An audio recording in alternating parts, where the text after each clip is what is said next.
Welcome, everyone. I've just hit the record button, so it's official. We've begun our webinar. Today, we have a fascinating presenter. I love when Alan presents. He's so clear and easy to understand. And today, we are presenting a very important topic, estimating startup expenses. I don't know, some of my SCORE clients seem to think that, well, maybe there's a little rent, maybe there's a little website, and a couple of other things. But I bet that there's a lot more to it than that. And Alan is going to talk to us about it today. So this is being sponsored by the Minnesota chapter of SCORE. I am Diane McKeever, and I am the education chair, and I coordinate all of these webinars. So before we get started, I just want to talk to you briefly about what is SCORE, a nationwide nonprofit organization that's supported by the Small Business Administration, the SBA. We provide small businesses with always free, always confidential business mentoring, both in person and online. There are over 300 chapters nationwide with over 10,000 volunteers ready to help you. If you don't have a SCORE mentor and you're thinking about starting a business, I would really encourage you to apply for one. It's very easy to do, and I'll tell you in a minute how to do it. Our chapter has nearly 90 volunteers. We are the Minnesota chapter and serve Manatee and Sarasota counties and have done so for over 50 years. And our chapter was recently recognized as a Diamond Chapter of Excellence. Next. So when can we help you? Where in your business process can we help you? Well, pre-startup, that's what we would really like to help you, pre-startup, so that we can put you on the right track. Or you've decided to start up and realize that maybe you don't have all the things in place that need to be there. So we can help you with that. You're in business and you want to grow, or you're thinking about selling or closing, or perhaps the converse of that. You're thinking about buying a business. Talk to a SCORE mentor. We have people who are dedicated to buying, selling, and closing and can help make sure that you don't pay too much or receive too little. Lastly, I want to thank all of our, visit minnesota.score.org to get more information. There you can apply for a mentor, or you can see some resources that we have. You can find a workshop or event. There's lots of resources on there. We also have 90 podcasts that have been recorded on a variety of topics. So think about visiting our website, minnesota.score.org. And now, lastly, before Alan comes on, I want to thank our sponsors. You'll notice that a lot of them are financial institutions. If you come into one of these with a SCORE mentor, they know that you've thought through the process and you're ready to talk money with them, and they are ready to talk with you. Also, thank you to our community partners who support us and who feed us clients. So without further ado, Alan Gorlick, I'm going to turn it over to you. Take it away. Okay, well, here's a little bit about me to get sort of see the conversation. If you can see me, you can compare me to the picture that Diane provided on the first slide and see that even after all these years, I haven't changed a bit. I do a lot of presentations for SCORE and for other organizations. I really enjoy doing them, and I'm hoping that you'll have lots of questions and that you'll find this to be valuable. So we're going to talk about estimating startup expenses, but a lot of this applies to companies that have been around a while and maybe are trying to grow or wondering why they're in a rut. Some of the information or the advice would still apply. And through this, I'm going to quote Winston Churchill a few times because he was the World War II leader of England, and he said a lot of things that still apply, and this is a good one to start with. Once you're immersed in getting your business going, don't quit, don't stop and say, what the hell's going on? I can't do this anymore. You've got to work it through. Once you jump in, you can't stop in the middle. And we're going to talk about whether you're a brick and mortar company, whether you're online, whether you're a service company. A lot of these things apply, and I'm sure that you will pick out what applies most of all to you. Now, generally, I'm an optimist. I like to start with the good news, not the bad news. But I think that it's so important that you focus on nothing else if you realize why companies fail. Of course, it could just be bad luck. Sometimes companies just fail for bad luck. But the most common really is undercapitalization. And the irony here is even when you succeed, you'll probably still be undercapitalized. I used to run a company that was venture funded, and I said to one of the venture capitalists one day that I guess there's a place in heaven for people who run undercapitalized companies. And he said he didn't know about heaven, but there was certainly a place at his venture capital firm. And so you may always be undercapitalized, but don't be so undercapitalized that you just can't function. Make sure you have enough money to do what you need to do. And then it comes down to planning. And we're going to tell you in many domains through SCORE that you've got to write down your plans. You just can't think about it, hope for it, outline it. You really have to write it down. And we're going to talk about that even today, but something to think about right from the beginning. Don't settle. I spent years consulting to restaurants, and most restaurants fail. They fail not immediately, but within the first few years. And the most common reason that I observe that they fail is they settled at some point, usually on the location. They had grandma's spaghetti sauce recipe and they figured out how to turn it into a business, and everyone loves that spaghetti sauce, but they just didn't quite have enough money for a good location. So they got a bad location, they got no walk-in traffic, they had no parking, and they failed because they settled. So don't settle. Make sure you can do it right or don't do it at all. And then, of course, along with settling is magical thinking. That it looks terrible, but somehow something great will happen, and it'll be okay. And magical thinking, it's a human defect, really. I mean, we all do it. Things are bad. We say, well, we can't see how it's going to fix itself, but we know it will. And maybe it will, but maybe it won't. And again, it goes restaurants, I think, more than almost any others. I see a lot of the magical thinking as well. That there's no one in the place. We have all these empty tables. We can't hire staff. But that spaghetti sauce, it's going to bring them in someday, and it just doesn't. And then, of course, lack of flexibility. You're going to have to pivot. You're going to have to change your plans a little bit. But if you just say, well, this is what we're going to do, and we're going to do it, we don't care if nobody buys it. Well, no one ever says we don't care if nobody buys it. But they kind of say it anyway by just refusing to be flexible. So I wanted to start off with the failure modes, even though I would rather be an optimist. And so we can jump right into the success modes, the other side of the coin, the better side of the coin. But again, we're going to start with you've got to have a business plan, and it has to be clear-eyed. No magical thinking, no magical process. You just have to really lay out what you're going to do and how you're going to do it and when you're going to do it. And SWOT analysis, strengths, weaknesses, opportunities, and threats. I have a couple of slides on that because it's very important. You have to manage your cash. Every company has to manage its cash. But when you don't have much of it, you really have to manage it. And then you have to plan for contingencies. We're going to talk a lot about that because some of the planning is obvious. I mean, if you're going to rent a building, you know what the rent is. So you don't need my help to plan for renting. But you need to plan for contingencies, good ones and bad ones. You want to pounce on opportunities. And again, we're just going to keep saying, confront reality, be clear-eyed, no magical thinking. Now, when you're starting a business, you really want to think short term. Most of the time we advise businesses think long term. Think generations out. What's your business going to look like in 10 years and 20 years? And that's all great once you hit escape velocity.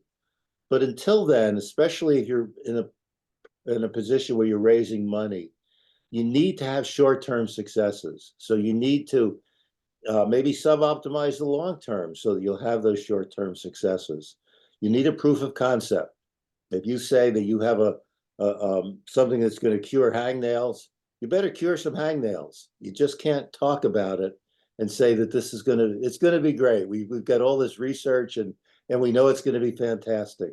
You've got to have an actual proof of concept. And whatever it takes to get it, give the stuff away, give trials, get references, whatever you have to do to show in the short term that your product does what you say it's going to do. Otherwise, no one's going to give you more money because they're going to say, well, you were just imagining this. And to the extent you get cash, you want to get instant return on that cash. It should be demonstrable that I invested in this area and I did 40 sales. Um, we're going to talk a little more in detail about how you turn fixed costs into variable costs. But the point here is you don't want to tie up cash in things that like a building that's too big, or fleet of trucks when you only need one truck, because that money's going to burn whether you're selling stuff or not. Whereas if you turn it into variable costs, then it's only a cost of the sale.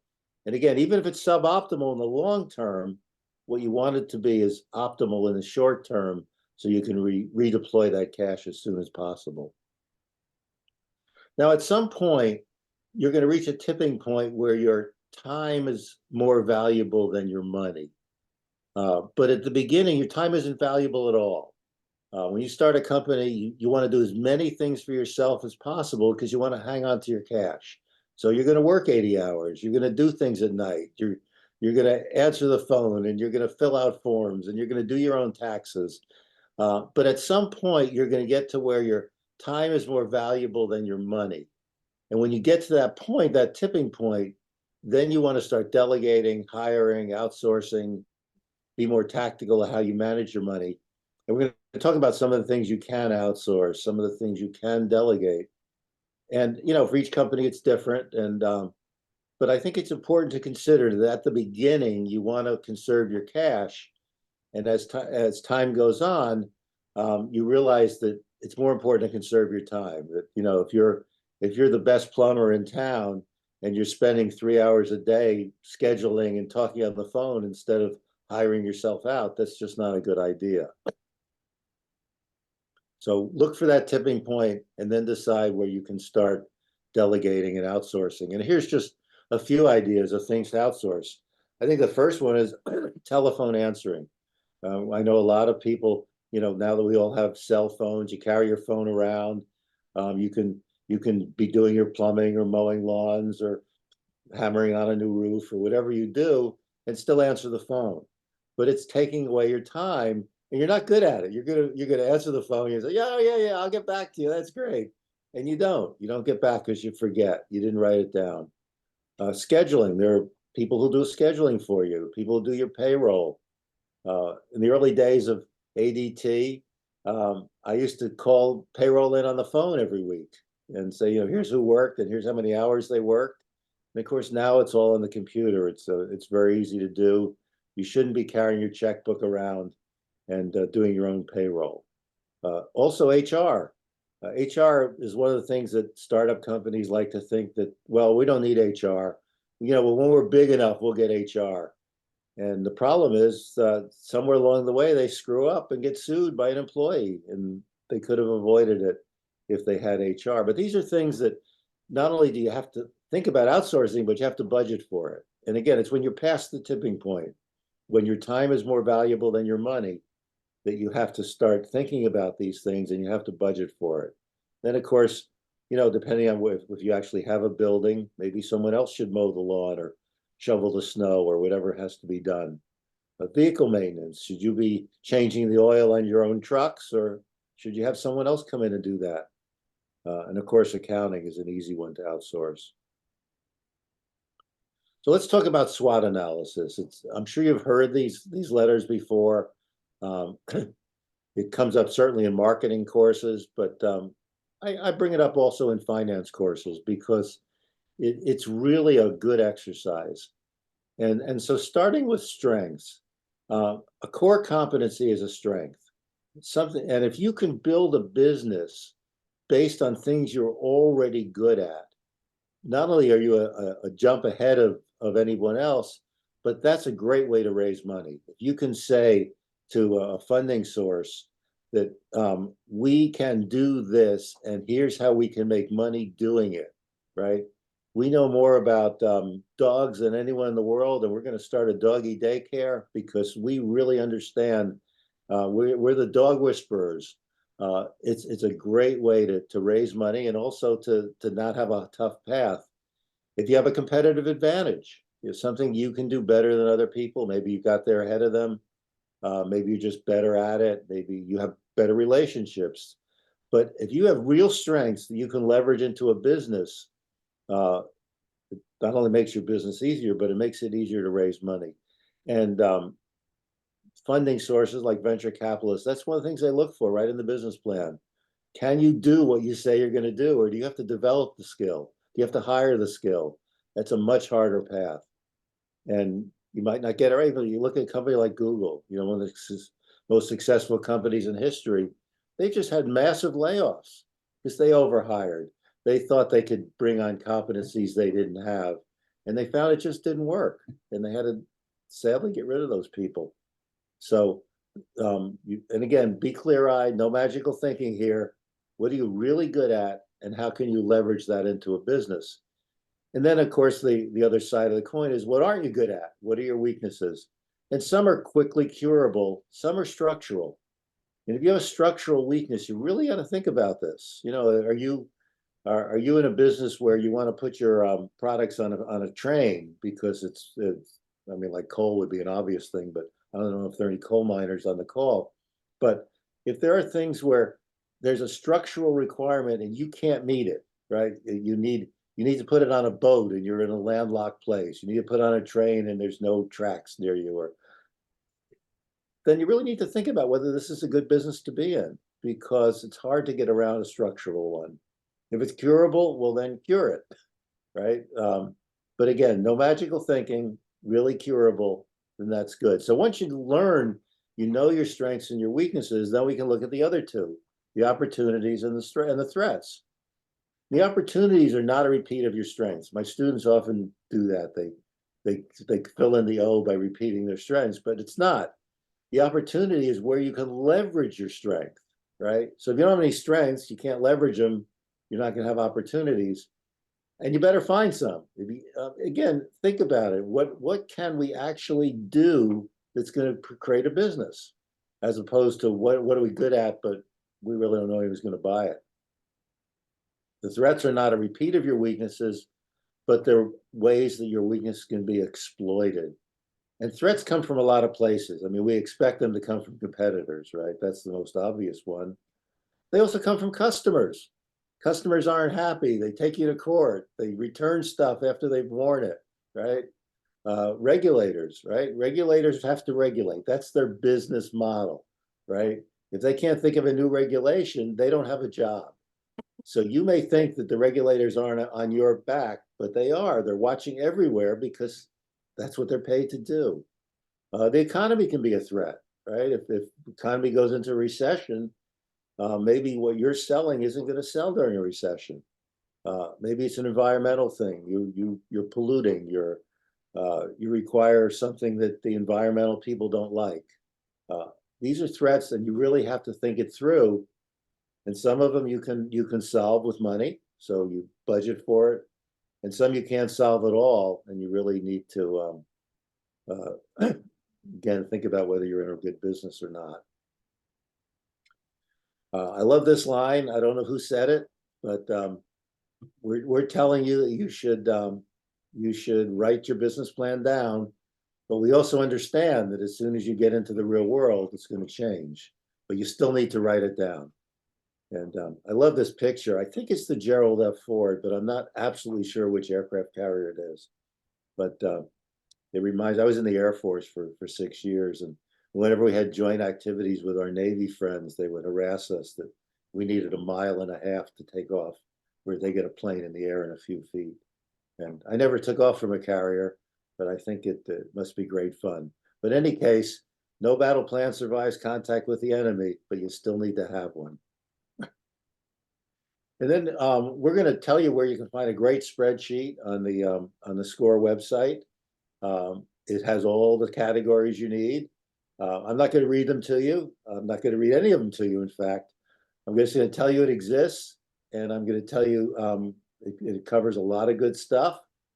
But what I want to talk about are the things that are not as obvious. As I mentioned at the beginning, if you're renting a building, you already know what your rent costs, right? If you're leasing trucks, you already know what it costs to lease a truck. I want to talk about the things that maybe you didn't consider that might require a lot of money and could be the decision about whether your business survives or not. So let's talk about capital equipment. I mentioned on one of the first slides that we want to turn fixed costs into variable costs. So by definition, what we mean is a fixed cost is a cost that you incur no matter how much you sell, right? So let's say you're running a golf course.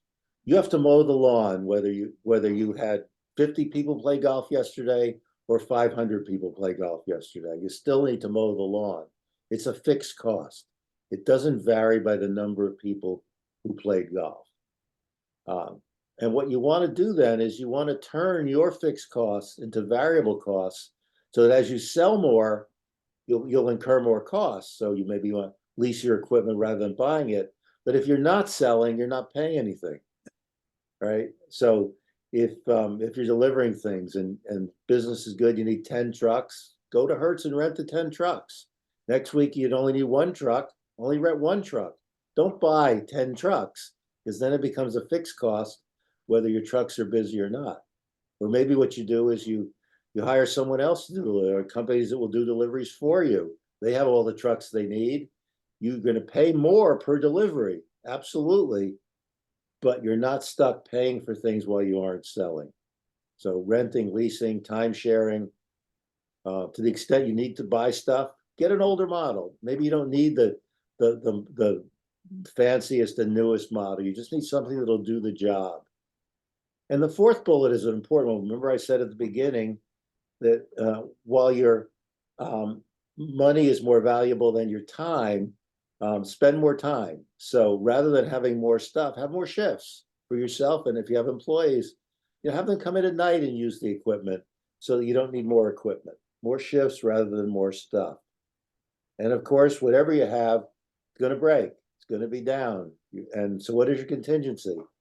And your contingency might be a repair contingency, or it might, again, be another place. So maybe you do own 3 trucks, and one of them is going to be down tomorrow, and it's a big deal. It needs a water pump. It has to be ordered.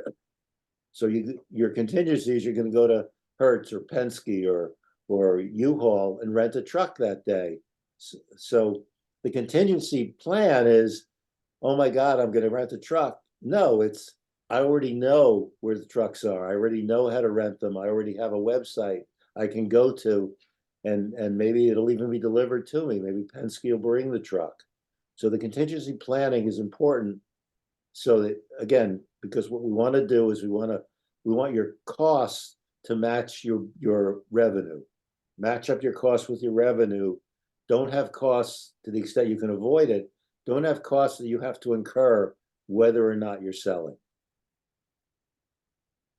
And then there are other kinds of contingencies you have to reserve for. You might have to redevelop your product or just improve it. And we're going to talk a lot about these various things. So, but the product redevelopment's a big one, the competitive surprises, the regulatory stresses, these things all happen. Supply constraints, I mean, right now, that's a big deal because most vessels don't want to go through the Suez Canal, through the Red Sea. And we'll talk about what you have to do to be ready for these things. So the product redevelopment, or I put the re in parentheses, maybe it's just continuous product development, but sometimes it doesn't work. You think it's going to work, you tested it, but you didn't test it in the real world, and it doesn't work. Many years ago, when I was at A.G. Edwards, we brought in software to do bonds, and the software was, in those days, we weren't all that computerized yet. We hand wrote a lot of tickets when clients wanted to buy and sell securities. So we brought in this great software for bonds. And we knew the software was going to work because it worked at Merrill Lynch. So good grief, if it works at Merrill Lynch, it should work at A.G. Edwards. And it didn't. It blew up immediately every single day. We had immense problems. And the issue was it worked at Merrill Lynch because they had bigger deals. So they had fewer transactions. The revenue came from fewer trades, whereas A.G. Edwards' market was a little different from Merrill Lynch's market. And we had a lot of smaller trade, a lot of clients buying only 1 or 2 bonds. instead of buying 1,000 bonds. And so it overloaded the system and it didn't work. And, like I say, certainly the provider tested it. Certainly we checked with Merrill Lynch, and sure enough, it worked there. So the don't work may be a surprise. It isn't that you did shoddy workmanship, that you don't know how to develop products, but in the real world, people are going to use it in ways you didn't consider, and you're going to have to think about that. And you need to have some money available to fix it if it doesn't work, or to send people on site immediately to deal with it. Maybe it wasn't reliable. You slam that door 50 times. So, well, okay, we know the doors are great on these cars, but the 51st time is when it falls off. Or maybe you were flying a Boeing jet and didn't have enough bolts in the door. Of course, that would never happen, but it could, right? You get some customer feedback that says that we love the way this looks, but if you could just move this thing over here and change the color of that, and we'd buy 100 of them. Well, good grief, to sell 100, we're going to make that change, but it costs us $50,000. We better have the 50,000 ready. And you're going to get, again, you can test it. You can talk to reliable customers, but when they're out in the real world, you're going to get feedback that you didn't know about, and you need to have money available for that. And of course, competition. Competitors aren't sitting idly by while you're cornering the market. So you're going to have to change your product maybe to beat competition. Or you might find that you're just charging too much. And the only way to lower your price is to lower your cost. But to lower your cost requires redevelopment, and you need money for that. And maybe you're selling stuff, but every client you sell to wants a 3-month trial period. You were thinking about a 2-week trial period. 3 months means a lot of stuff out there that you're not being paid for. And so you need to have the cash available to provide the trial periods. I've been involved in a lot of startups, and that's one of the things that gets us every time, that we think it works. The clients believe it works, or they wouldn't buy it, but they still want 3 months. During that 3 months, they want us on site, and they're not going to pay until the 3 months is over. We can do anything. We can call them every day and threaten to break their kneecaps. They're still not going to pay until the 3 months are up. Competitive surprises. Well, the competition, as we said, they're not sitting around doing nothing. They're going to come out with a competitive answer for you. Or maybe they just decide to price better. You're charging a certain amount. Their stuff's no different from yours, but they can make it cheaper. The competition will also disparage you, right? They'll say things about you that maybe aren't true. Look what goes on in politics, right? And you need to be ready to respond, especially if the disparagement is true, that your products have this weakness that you hope no one would notice, and the competitor noticed it, and even ran an ad saying, I'll buy this widget from these guys because of this reason or that reason. Your competition might have corporate agreements, so you can't sell to a certain company because they already have an agreement with the competitors, right? You remember The Sopranos, that great TV show? There was one series where the wife, Tony's wife, wanted to divorce him. And so what Tony did is he went to every divorce lawyer in New Jersey for advice, which he didn't care about. But then when Camilla went to the same attorneys, they said, well, I'm sorry, we can't help you. We already have an agreement with your husband.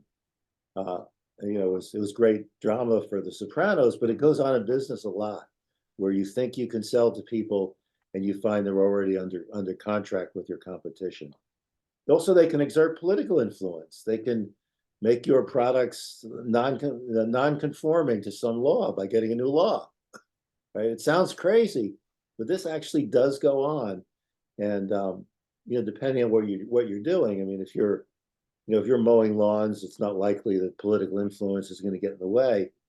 But there are product areas, especially if you're involved in anything with health, where political influence can make your product unsellable. And then, of course, the regulators. Now, maybe you're selling a product you knew was going to be scrutinized by the regulators because, maybe you had to get licensed. So you already had opportunities with the regulators, and you just never know when that's going to be an issue. But you knew they were there. You just didn't realize how much it was going to cost to comply. And most of the stuff's not negotiable, right? The regulators say, well, here's what you have to do, and you're going to do it because the cost of fighting is more expensive than the cost of complying. Maybe it was an obscure rule that you never thought would apply to you. Maybe it was a jurisdiction you didn't consider. You're here in Florida. You know, Florida is very friendly to the products you want to sell, but you have a customer in Arizona, and the Arizona regulator says, you know, you're not licensed here. How come you're selling here? You say, I didn't even know I was selling there. I sell online, right? So there's going to be jurisdictions you didn't consider, rules you didn't consider. And again, if your competitors are well connected politically, they can create the regulatory stress. They can get the regulators after you, or they can get a new rule created just to fight with you. Hopefully that won't happen. Again, it's very product dependent.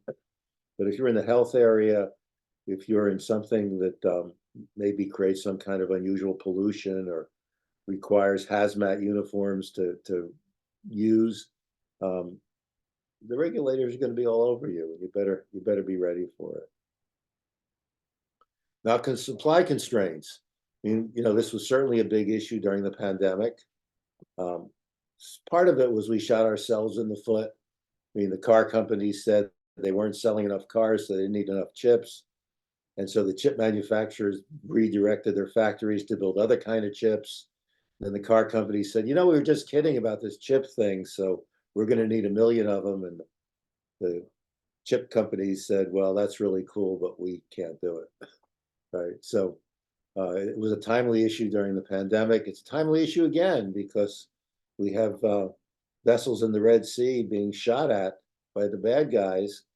And so they're saying, most of the shipping companies are saying, you know, we're happy the US Navy's there to protect us, but there's not much the US Navy can do if one of our ships gets hit by a missile. So we're going to take the long way around. And so taking the long way around, it adds possibly weeks to delivery time. It adds about, I read it adds about $1 million to the cost of shipping of the vessel moving, right? So if the vessel has 1 million SKUs on it, million SKUs, that adds $1 to each one. If your product sells for $300, now it's 301, no big deal. What if your product sold for $5? Now it's 6. That's a big deal. And so you need multiple sources of supply. We always used to teach people about just-in-time inventory. Don't have any more than you absolutely need in a given week because you could always get more when you sell. Now we have to say, well, maybe you need inventory. Maybe you need to be prepared for these contingencies. But inventory costs money, right?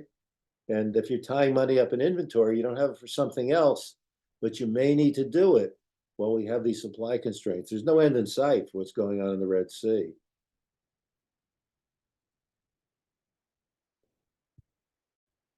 And look at where your products come from. You may think, well, I don't care about the Red Sea. I mean, I buy my stuff at Ace Hardware, but find out where Ace Hardware is getting it from. Maybe it's a supplier in Asia, and what's going on in the Red Sea does matter.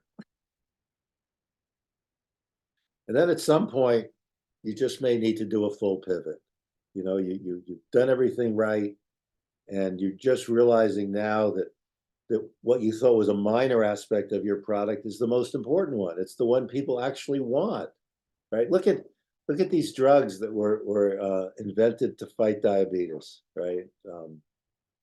Ozempic and Jardiance and some of these, and they found as a side benefit that they help you lose weight, and it really works. I mean, people taking these diabetes drugs are losing weight, even though they're not intending to lose weight. And so now they're being pitched as weight loss drugs. And you know, you market it differently. You have to produce a lot more of it. Maybe you have to get Medicare to approve it for a different use. But what a great pivot that you can, you know, this thing you could sell 1 million of, now you can sell 10 million of them because it has a side benefit that you didn't expect. And a lot of businesses it's like that, the thing they thought they were doing, they could still do, but the sideline benefit turns out to be really good. Or sometimes it's not a pivot, it's just an additional thing. Like Walmart, they'll send a truck to the port of Miami to pick up goods, right? And Walmart's fantastic at logistics. Well, they figured out that if they're sending an empty truck to Miami, maybe they ought to fill it with something. There must be something that has to go to Miami, and they can fill the truck and charge for it.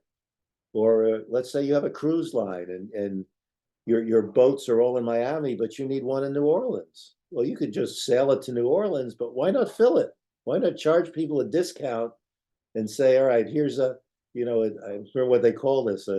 There's this name for this kind of discount with these vessels. And now it's selling full to New Orleans. You're making money. People are happy. They got a great deal. So there's a lot you can do with your business as the opportunities come up if you're willing to capitalize and maybe even to do a full pivot. Also, if you look at really successful startups and you go back to what did they start up planning to do, very often it's not what they're doing. It's not the thing that they're so good at. They plan on doing something completely different.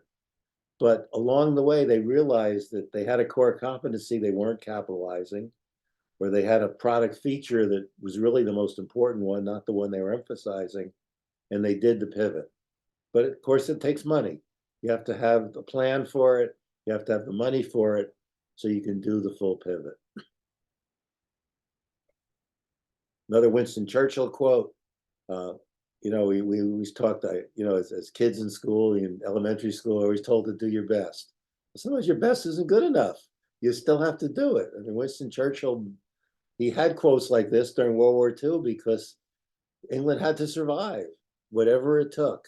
And sometimes that's required in your business too, that you really do need to give 120%. So let's talk about cash. It's one of the last subjects I want to bring up. And I was trying to decide where to put this in the presentation. Maybe I should have put it first because cash is so important. But this is what's called the cash conversion cycle. I'm sorry the slide's a little bit out of focus. Every time I do a presentation that needs this chart, I Google the chart, go to Google Images and try to find one and somehow they're all a little bit out of focus. Maybe there's a message here. But anyway, if you look at the top, it says that there's a certain time period before you can sell stuff, right? It varies by the company, whether you're building things or just buying them from someone else. But there's a time period from which you bought parts or you paid for labor and you don't have anything ready to sell yet. And then at some point you're going to sell it and you're going to wait to get paid. Or, if you're in a business that gets paid instantly, that's great. But generally speaking, you're not going to get paid instantly. And so we need to consider that. So that's the top. There's a time from when you bought it until you get paid. Then you look at the bottom, right? The bottom is when did you pay for what you bought, right? Well, if you paid for what you bought before you got paid, then you're out the cash. And that's the cash conversion cycle. And of course, what you want to do is you want that cash conversion cycle to be as small as possible. So here's how we do that. First, we want to fix the top. So we want our inventory to be as little as possible. Now, of course, I already said, given supply constraints, maybe you need more than just-in-time inventory. But you really want to manage your inventory really well. You want to make sure that you're not carrying products that nobody's going to buy or that people are only going to buy once a year. Carry the products that are selling, and you can kind of control what sells. When I lived in England, Sainsbury's, which is a big supermarket, kind of like Publix, they're kind of at that level. They're very friendly and very helpful, and they have a lot of stores. Sainsbury's came up with an idea of asking people to fill out a survey of what they like best in every category. What's your favorite beer? What's your favorite ketchup? What's your favorite rice? Whatever. And then they publish the results. And so if the certain beer was the winner, they had a huge amount of that beer on the shelf or on the floor, piled up in an attractive little display. And they could say, all right, this is the favorite beer, and we've got it. It almost didn't matter if that was really the favorite beer, although I think that Sainsbury's was honest about how they did it. But the point was, they were actually putting their thumb on the scale for what inventory they were going to have, because they found out what people really wanted. They had more of that and less of the other stuff. And then they could sell what they had because they were telling everyone, surely you want this. Your colleagues, your neighbors already said this is the best beer. I thought it was brilliant. But that's kind of a way that you can manage this, where you have to have some inventory because of supply constraints, but you want to have the inventory that's most likely to sell. Except credit cards. Credit cards means you have no receivables. You're just going to get paid. You use Visa or MasterCard, the money goes into your checking account that night. If you take American Express, it may take a little longer. I'm not sure about Discover. But the point is that you're essentially reducing your receivables to zero. Now you're going to pay for that. You're going to pay 3.5% to get those credit cards, to accept them. But if cash is important, and generally it is, that's why almost everybody takes credit cards. It's a good way to get the receivables down. But maybe you're not in a business where you can accept credit cards, or maybe the sales you do are too big. You're selling, $50,000, the smallest sale you do. You really don't want to pay the 3.5%, or nobody has a credit card with a $50,000 limit on it. So then you have to track and manage your receivables. And managing receivables is an art form. You have to really manage it. You have to call people and say, you're overdue. You agreed to pay in 30 days. It's 40. Would be great if you could pay us. Many years ago, I was chief operating officer of a high-tech company. We were publicly traded, so the world was looking at things like our balance sheet and looking at our receivables. And we realized that a lot of people were paying us late. Maybe they were bad people, maybe they just didn't know, but they were paying us late. And so we got our accounting department together, and we said, all right, here's what you need to do. You need to call these people and get these receivables collected. And if you picture the accounting clerks, these are not people who like to do stuff like that. Most of them are introverted. The idea of making a phone call was scary to them, and we had to tell them that remember, the person at the other end of the phone is just like you. They're going to be as unhappy receiving this call as you are making it, and just do it, just try it. And so the first month they were so tentative. Hi, I hate to bother you, but it seems like you're a little late on this payment. I mean, it was like that. By the third month, you'd think it was the mob offering to break your kneecaps if you didn't pay. They developed so much confidence in making these phone calls. And we cut our receivable days, I don't remember what the percentage was, but like in half. It was that good just by managing the receivables. Because remember, the person you're calling doesn't want to get that call. You don't have to threaten kneecaps. You just have to remind them. And if that doesn't work, you can borrow against your receivables, or you can factor them. The difference is, if you borrow against them, you're using the receivables as collateral, but you're still collecting the receivables. If you factor them, you're selling them to someone else who's then going to go collect them. Borrowing against them doesn't cost as much as factoring, but factoring takes the whole thing away from you. And in some businesses, you really need to factor them because you need professionals to go out and collect those receivables. But this is all about fixing the top, getting that inventory line to be shorter, and also getting the receivable line to be shorter. So you try to fix the top, now let's fix the bottom, right? So you want longer payment terms, right? You don't want to pay in 30 days if your clients are paying you in 90 days. Now, you may not be able to get 90-day payment terms, but the idea is to negotiate longer payment terms. And I'm not suggesting that you agree to 30 and pay a 90. I'm saying, see if you can get an agreement to maybe 45 or 60 or whatever. Don't just pay slow. Pay when you say you're going to pay, but negotiate better payment terms. It's my experience that most vendors will accept that, right? Because they don't want you paying slow. They don't want it to look like they can't collect on their receivables. So if you make it a deal with them that you're going to pay in 60 days, that's what they'll show on their balance sheet. And it will not show as being late as long as you pay within the 60. If you agree to 30 and don't pay, then it shows as late. Then they have problems with their bank. They have problems with their investors.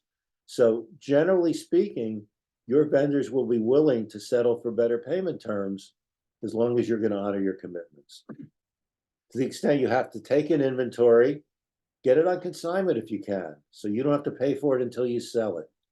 I think you'd be amazed how much inventory in the world is on consignment, where either they don't pay for it till they sell it, or maybe they paid for it, but if they don't sell it, it goes back, right? So that it doesn't hit their balance sheet. And then if you can get a business credit card, well, then you can extend the payment terms without having to make a deal with your vendor, because the business credit card will give you those payment terms. And depending on your credit and how much you spend, they're not hard to get. You should see they're advertised on television constantly, because the credit card companies love doing business credit cards, because remember, that fee is going to be on bigger transaction sizes, and they love it when you pay late because they're going to charge you 20% interest. So they're happy to give you these cards. You need to have money for advertising and promotion. We could certainly do, and I know that Diana's done and others in SCORE have done whole webinars on how to do marketing, how to do digital marketing. So I'm just going to talk about some of the categories. But this is another line that we've seen a lot. I don't know who said this first. I've heard it for years. But half the money you spend on advertising is wasted. I just don't know which half. But you have to spend some money and track it. So if you're going to spend money on advertising and promotion, you want to plan, have a budget, and have performance metrics. You really can have performance metrics. You can do things like what are called A/B testing, where you advertise in one city in a newspaper, and maybe another city in a magazine, and maybe in the third city on television, and see which one gets you the clients. Or maybe the A/B testing is in city A you advertise it, in city B you don't advertise, and see whether there's any difference. You certainly want to do the free stuff. We've done whole webinars, whole SCORE webinars on Google My Business and Google website tracking and other services that Google will provide at no charge to help you do better. Use LinkedIn and Twitter and things like this. They don't cost any. Well, there are services you can pay for with LinkedIn and Twitter, but there's a lot you can do that doesn't cost anything, that still gets you out in front of people.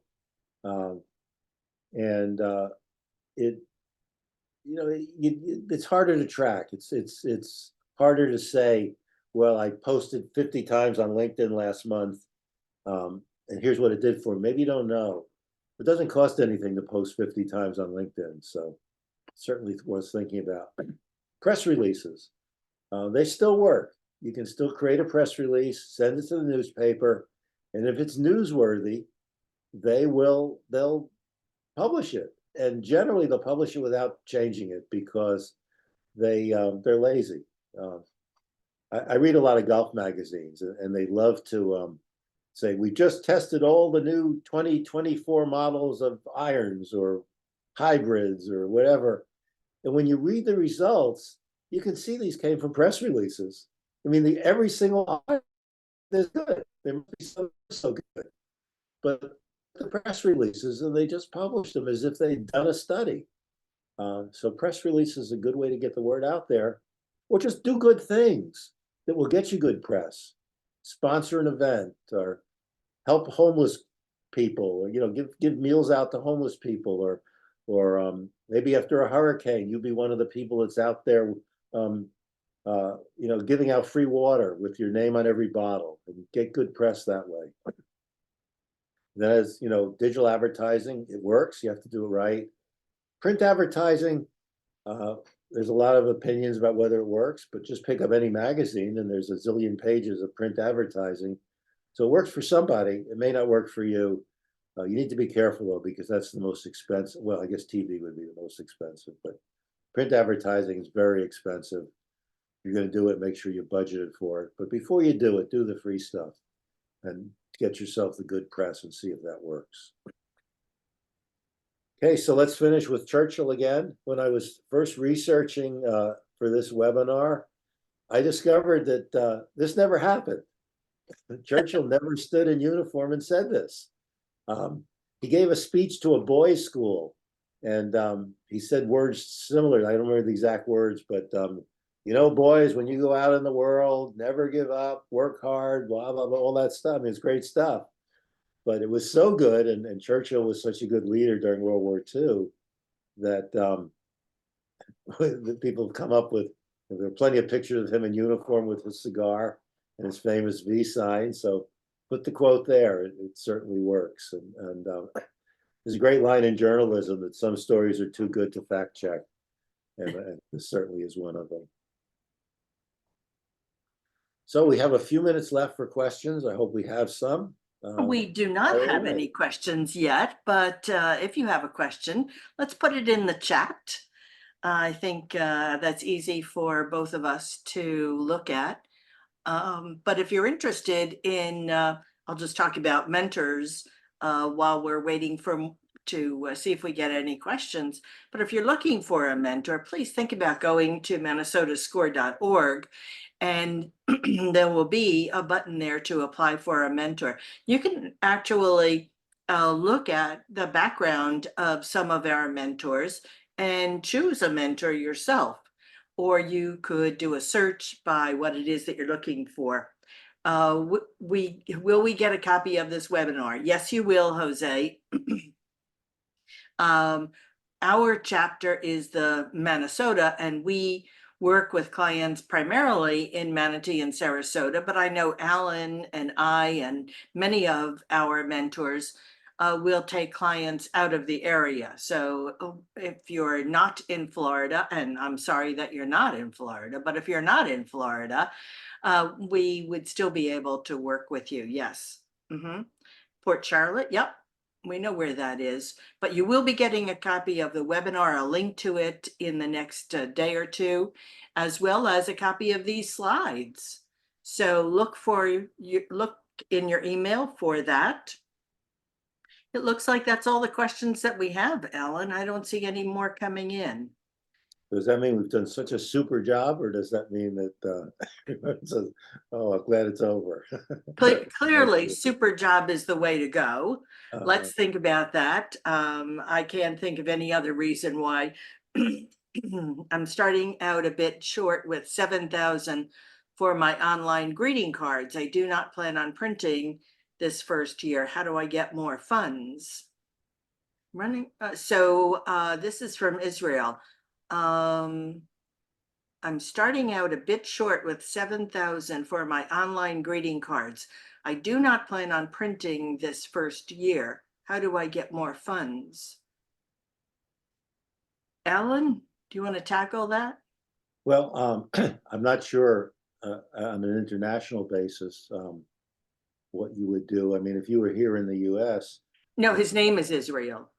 Oh, his name is Israel. It's not someone in Israel. Okay. All right. So if you're here in the US, you want to raise some money for a small business like that, I don't think you're going to get investors because your business is small and it's not all that unique. Well, you certainly could get a loan, get a small business loan. And if you go to the SBA, there's two things they're going to ask for right away. They're going to ask for a business plan. So you better write one and use the templates that we provide. And they're going to ask for collateral. And you know, they're happy to lend you money, but they want to be sure they're going to be paid back. But this really sounds like an SBA thing. Or if you have other collateral that you could just take to your bank, maybe you own your house free and clear and you could get a home equity loan. One of the first businesses I created, I had a private banker in those days because I was an executive of a company. And I went to my private banker and I told him about this business I was going to start. And I brought this business plan that I labored over and bound together. And I could see he was looking at it, but it was really perfunctory. He just wasn't all that interested. And I finally said to him, "You're going to ask me to put my house up as collateral, right?" He said, "Well, what other collateral do you have?" I said, "All right, here, give me back my business plan. Let's do a home equity loan. It's a lot cheaper than a business loan. It's a lot easier." And he said, "Good idea." And that's what we did. So you don't have to go to the SBA if you have obvious collateral like home equity. Israel has a follow-up comment, and just FYI, she is a woman. I'll be using an on-demand company such as Printful and Printify printing companies. So I guess really the 7,000 that she has is specifically, or should perhaps be used for website and marketing. What do you think, Alan? Yes, and it sounds like since she's doing someone else doing the printing, so she's already turned fixed costs into variable costs. Right. That's very good.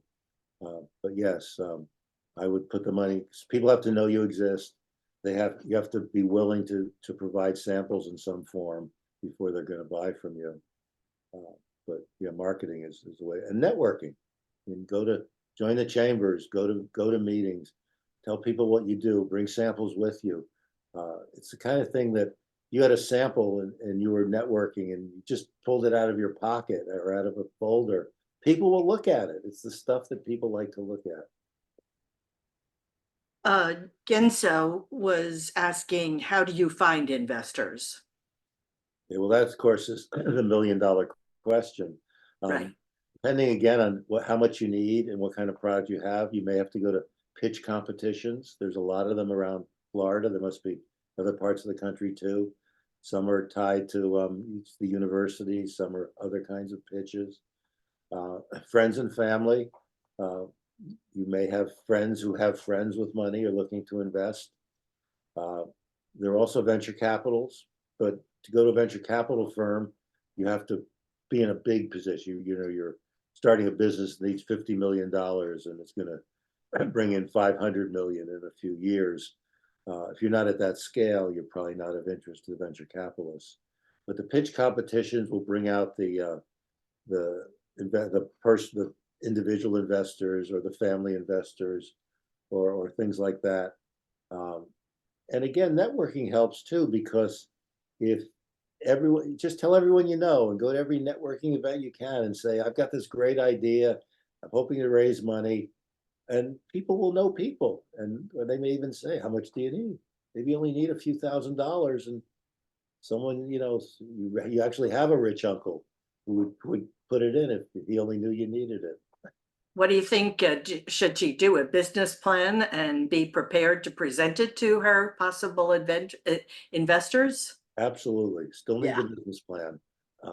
Maybe you don't need the kind of detail you'd need for presented to venture capitalists, but you need to say, "Here's what I'm going to do. Here's how I'm going to do it. Here's who's going to buy it. And here's when it's all going to happen." Again, knowing that no business plans or no battle plan survives contact with the enemy, you still need to have it to get started.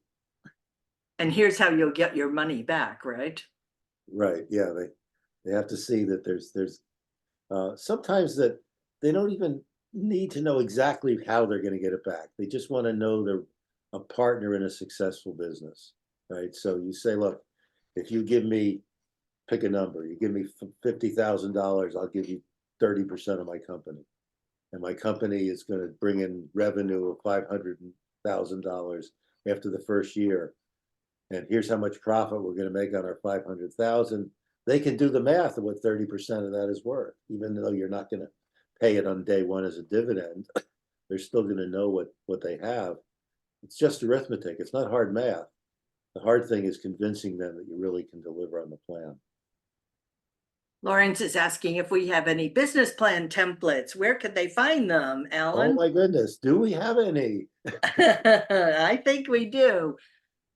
Go to our website, minnesota.score.org, and look for business plan templates, and you will be overwhelmed with the opportunities for watching videos on how to fill one in, as well as templates.